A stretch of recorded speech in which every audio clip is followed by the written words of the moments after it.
tengo las dos charlas seguidas, así que voy a ir corriendo muy rápido. Sí. Y le voy a contar una serie, me toca hablar de patología vascular de la infancia y de los niños, y es una serie de anécdotas, todas son distintas, y lo que yo quiero o pretendo es contarle cómo las hemos ido resolviendo y cómo de alguna manera hemos ido viviendo estas situaciones. Ya le dije que el aprendizaje nosotros lo hacemos en la sala, que el gran Tavera fue el que me enseñó angiografía. Hoy los neurocirujanos jóvenes deben saber angiografía. La angiografía fue él el gran maestro que introdujo la neuroradiología, y hoy tenemos la suerte de tener un dominicano con nosotros. Hay que mostrar estadísticas. Me gustó mucho la charla de recién. El doctor mostró resultados. Los resultados son los que nos hacen bien.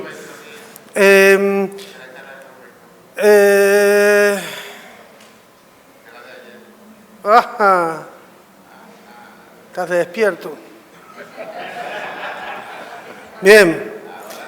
Bueno, yo quiero decirles esto. Usamos muchísimo la neuroradiología funcional avanzada.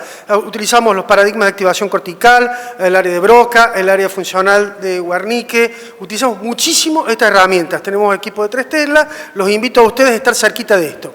Ahora vamos a hablar de los niños. Los niños no son adultos pequeños, son bien diferentes. De los niños, tenemos que saber que hay un síndrome que se llama el melting, que es el cerebro derretido. Hay que evitar el cerebro derretido. ¿Qué quiere decir cerebro derretido? Cuando hay una hipertensión venosa maligna que provoca una encefalopatía isquémica venosa crónica. Hay que evitarlo. ¿Qué puede llevar esto? Fíjense ustedes, decimos, bueno, lo vamos a controlar a este paciente. ¿Qué pasa? Tiene una lesión vascular, un aneurisma de la ampolla de Galeno. No se le hizo nada. Fíjense cuando pasan 3 años después, ¿con qué nos encontramos? Nos encontramos con una calcificación de la sustancia blanca del centro oval. Entonces, vamos a ir desarrollando un poquito todo esto. La primera es la clasificación. Acá tomo a un clásico, las Joñas, que hablaba de que las malformaciones vasculares se dividen en 2 grandes grupos, los shunt arteriovenosos y la enfermedad proliferativa. Vamos a desarrollar rápidamente algunos de ellos. Vamos a comenzar por el aneurisma de la ampolla de Galeno. Para la ampolla de Galeno, para ser simple, hay 2 formas de encontrar patología en la ampolla de Galeno.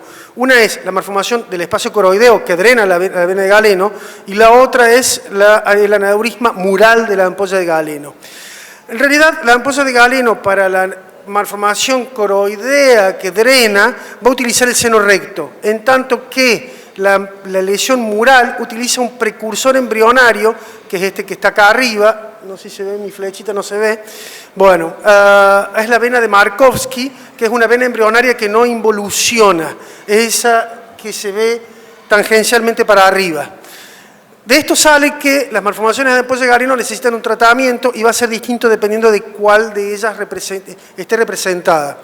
Hay aproximadamente la prevalencia es de 1 cada 1.000.000. Nosotros recién tratamos 19 malformaciones de ampolla de Galeno, o sea, es realmente muy baja la prevalencia. Sin embargo, es importante estar atento a que estas malformaciones necesitan un tratamiento precoz. Estas comunicaciones anormales se desarrollan entre la 6ª y la 11ª semana de la vida y tienen una asociación con mutación del RASA tipo 1. Esto hay que tenerlo en cuenta porque hay mutaciones que van a provocar el desarrollo de un aneurisma de ampolla de Galeno. No quiere decir que sea hereditario, pero esta mutación puede hacer que una mamá tenga una ampolla de Galeno y nunca más tenga eso en la línea de sucesión, y tampoco puede sentirse el papá culpable de esta situación.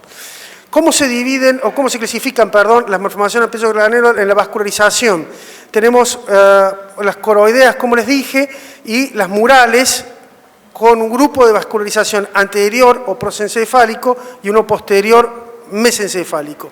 ¿Qué quiere decir esto? Quiere decir que la vascularización arterial puede venir por los ramos piales distales de la arteria cerebral anterior o media, o los ramos coroideos posterolaterales y ventrales. Todos ellos van a tener alto flujo. El alto flujo, el shunt, va a provocar un mecanismo de defensa en el organismo, que es la estenosis de las venas a nivel del agujero rasgado posterior. Esa estenosis, que puede ser progresiva, va a determinar a su vez una mayor hipertensión venosa. Entonces tenemos que ir pensando que todo lo que demoremos va a provocar el cerebro derretido. Cuando nosotros utilizamos la angiografía, ustedes verán que la angiografía ya casi no la hacemos para diagnóstico, lo hacemos para terapéutica. La resonancia magnética, la angio 3D en resonancia magnética va a permitir muy bien evaluar los pedículos que vamos a encontrarnos en esa proyección estratégica para nuestro tratamiento. Este paciente tiene una malformación coroidea, verán ustedes múltiples pequeños ramitos que van a la vena de galeno. Esta malformación coroidea puede sangrar, como acá se puede demostrar con el nivel líquido en el ventrículo. Esta malformación es lamentablemente muy difícil de tratar, hay que hacer múltiples pasos escalonados de tratamiento. En tanto que la tipo mural es más sencilla, son comunicaciones directas entre la pared de la arteria y la vena que se encuentra dilatada. Estas tipos murales pueden crecer en tamaño y van a acompañarse, como les decía recién, de la estenosis venosa que va a provocar un importante robo vascular. No se ve mi cursor, ¿no?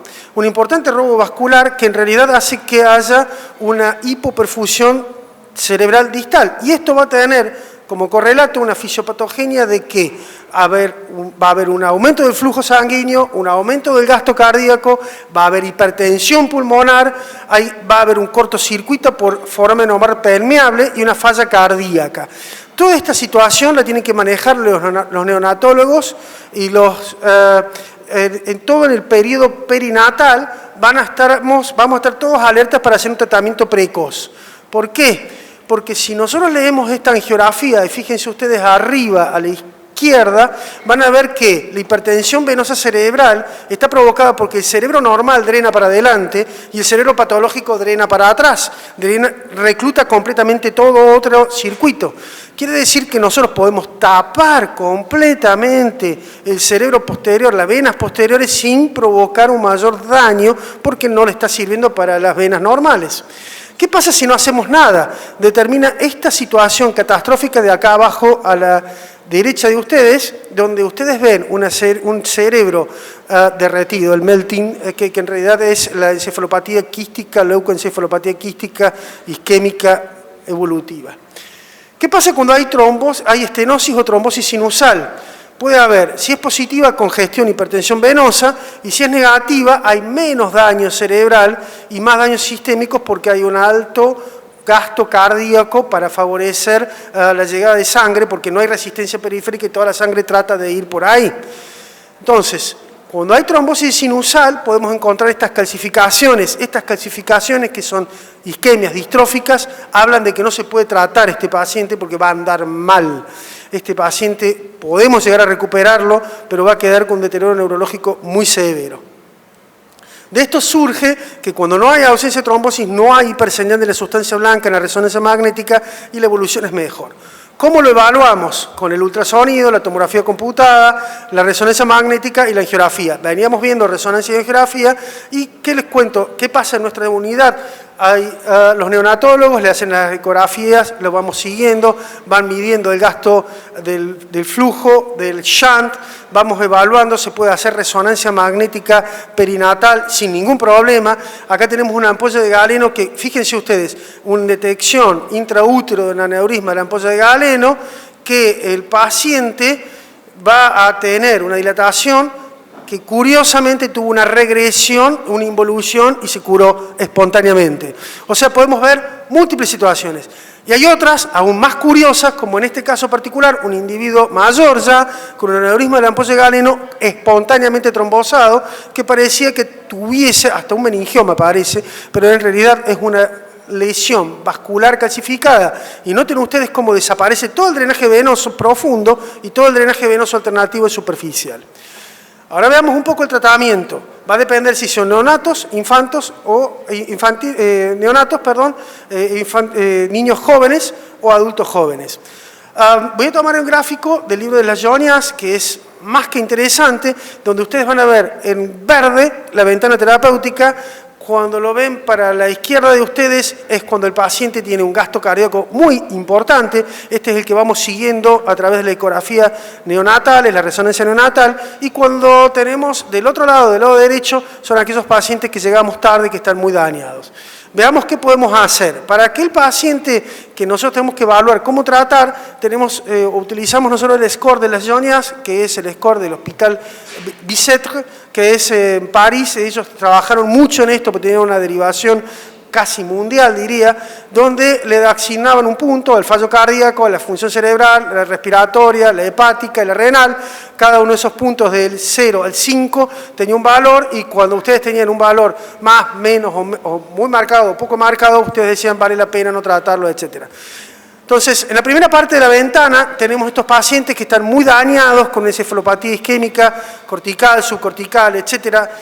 En el caso particular de estos pacientes, ustedes verán una placa de tórax con una importante cardiomegalia, el paciente tiene un daño general severo, y la tomografía o la resonancia muestra la isquemia, que en realidad en algunas situaciones erróneamente hasta se le coloca un shunt de derivación, y digo erróneamente porque ese shunt de derivación lo único que va a hacer es empeorar todo por 1000. Estos pacientes se los va diagnosticando de forma perinatal, y en algunos casos, no en este, pero en algunos casos nosotros podemos tener la chance de tratarlos. ¿Qué es lo que hacemos? A estos pacientes que tenemos la chance de hacer algo, lo que vamos a pedirle al neonatólogo que nos deje la arteria y la vena umbilical permeable. En este caso particular lo que nosotros hicimos fue avanzar por la vía umbilical, por la arteria umbilical, hacia el endocráneo. En este caso, el paciente tiene daño cerebral, no tan severo, pero tiene una encefalopatía isquémica crónica. Lo que hicimos fue el acceso vascular por la vía umbilical, llegamos al cerebro, lo tratamos, le hacemos en el mismo momento del diagnóstico la terapéutica. La forma de tratar estos pacientes no es tan compleja, en realidad es un microcatéter punta desprendible que nosotros lo que hacemos es inyectar acrílico de alguna manera de baja dilución, lo inyectamos despacito, hace como una lava va tapizando, que va tapizando esa cascada, va provocando una trombosis progresiva hasta llegar a determinar una oclusión completa del aneurisma de la ampolla de Garino con acrílico. El acrílico en realidad para mí no es tan difícil de manejar, porque yo aprendí con el acrílico, no quiere decir de que no sea difícil, creo que necesita una curva de aprendizaje, pero bueno, a mí me tocó vivir una época distinta, que era ya de la época de los dinosaurios. Yo arranqué en el 89, entonces viví todo esto de lo que era fantástico y después no fue. ¿Qué pasa en el momento de la ventana terapéutica? La que estamos más cómodos en tratamiento es la macrocefalia, la hidrocefalia, que todavía no desarrolló un deterioro cognitivo, pero que estamos en una fase de alguna manera peligrosa. ¿Qué es lo que tenemos que saber? Que todo el tiempo que perdamos va a ser peor, y todo lo que ganemos en maduración del cerebro va a ser mejor. Ese equilibrio es el que no hay que dejar de mirar. Entonces es importante cómo interactuamos con los neonatólogos para ver cómo lo vamos a tratar a este paciente. Este es el caso ideal de un aneurisma de la ampolla de Galeno muy grande, que tienen ustedes una vena muy dilatada, sin daño encefálico todavía, con arterias que participan. A este paciente, a las 48 horas, nosotros lo vamos a embolizar, entramos por la vía femoral, accedemos a la arteria, y fíjense, utilizamos catéteres muy pequeños, llegamos, entramos por la vía umbilical, perdón. Llegamos hasta el pie de la vena, llegamos al sitio donde queremos embolizar. La embolización no es compleja, porque en realidad le vamos inyectando despacito el acrílico. Esa inyección de acrílico significa que vamos a ir tapándolo regularmente hasta que la oclusión modifica tanto el flujo que va a favorecer la trombosis espontánea. El niño a las pocas semanas empieza a alimentarse, la trombosis progresiva va a favorecer esa evolución sin daño de la sustancia blanca, y el chiquitito, bueno, al tiempo lo podemos encontrar con una recuperación notable.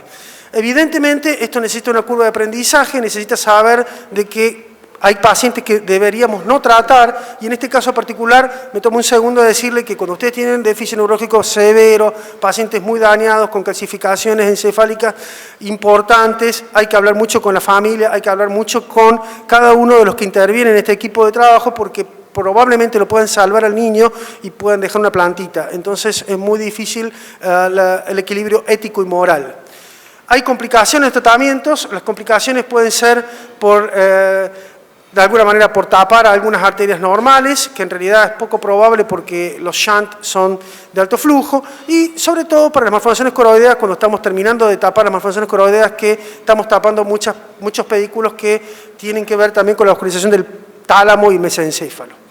Ahora, para los últimos 5 minutos, quiero pasar rápidamente a ya lo que de alguna manera muy bien mostró el doctor de las malformaciones arteriovenosas. Acá quiero dejarles 2 mensajes cortitos, que son, por lo general, infiltrativas en los niños. Infiltrativa quiere decir que son semilobares o lobares, que a veces es muy difícil tratar, que se confunde el cerebro normal.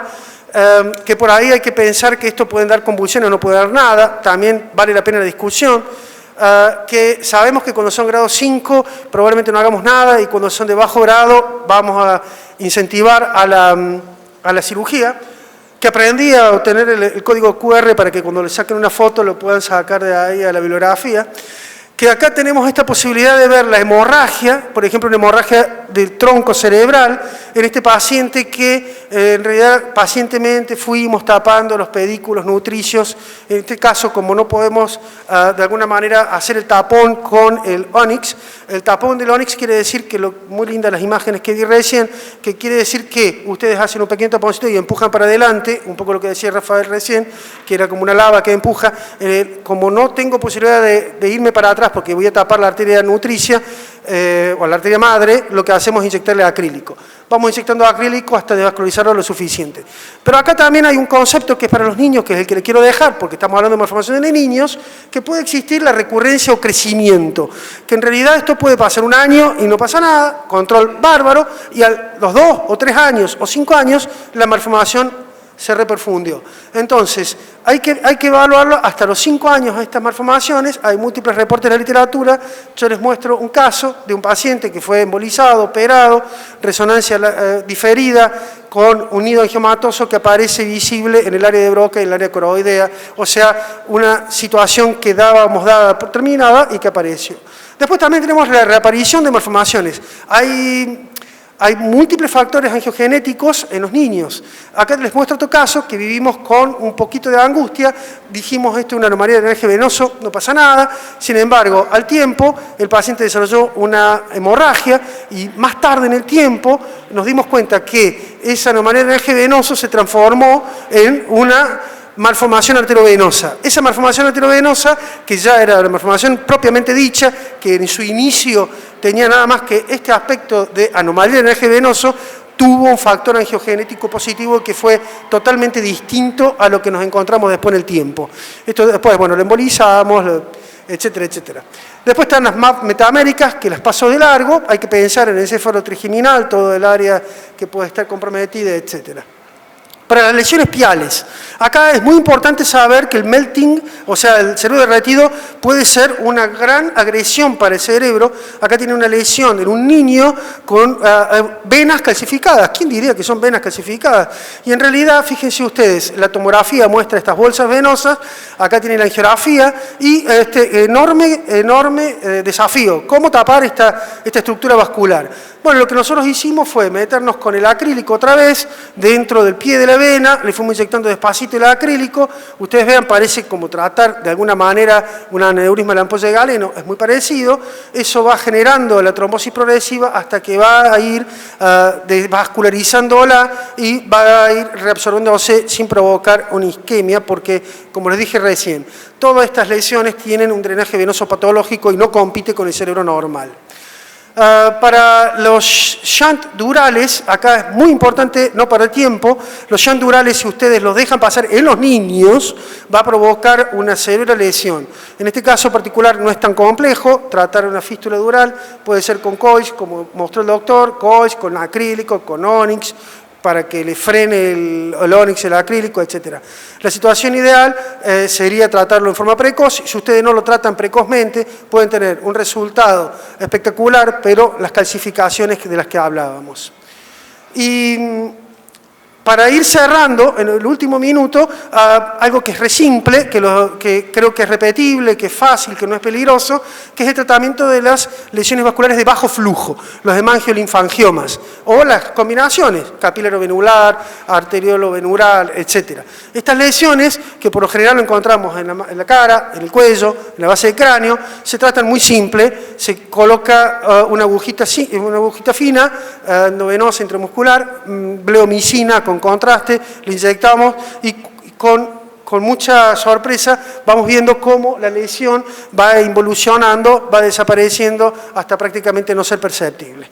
De los aneurismas, las disecciones hay que tener cuidado, las disecciones son en los niños aneurismas disecantes. Los aneurismas disecantes pueden desarrollarse, crecer, ser cada vez peor, y muchas veces necesitamos tapar la arteria madre, como en este caso, al tapar la arteria del tronco basilar, el niño tiene revascularización por arriba y por abajo, pero la disección desapareció.